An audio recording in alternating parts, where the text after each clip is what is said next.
can start. Hi, I'm Dr. Katie Wicks, and I am an assistant professor in the Division of Psychology and Counseling at Governor State University.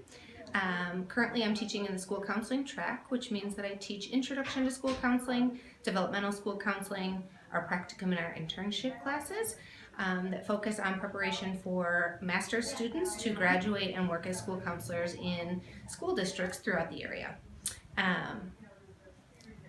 Now I'm going to forget what to say. Why GSU? Oh, so I chose to come down to GSU because I'm actually a resident of Illinois, longtime resident of the state of Illinois.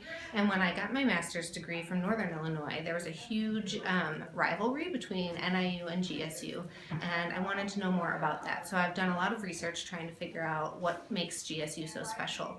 And to me, it's the community environment, the collaborative partnerships that you're able to build with those around you, and the diversity of the student population. So I'm really excited to be at GSU, and I also feel like I can utilize some of my skills to help the students that I'm working with.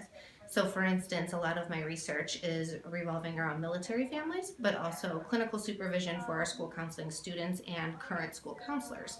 So many of you don't know, but school counselors, once they're in the field, are not required to have clinical supervision, so they're not always able to focus on some of the issues that they come up with or confront when they're working with students in our public school setting.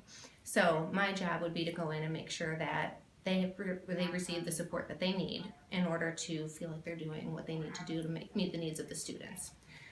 So that being said, I really enjoy doing research on clinical supervision and data-driven school counseling programs, as well as our military population and trying to meet the needs of military families. And so what will people be surprised to know about you?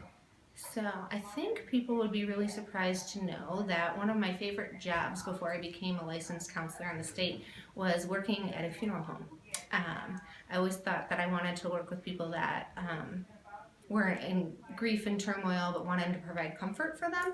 And so the irony is that most of the time that I worked there, people didn't really talk. It was more of like that silent compassion. And now I'm working in the helping profession where I can talk a mile a minute and 8 days a week pretty much. So Awesome. Thank you, Dr. Wicks. thank you very much. Okay.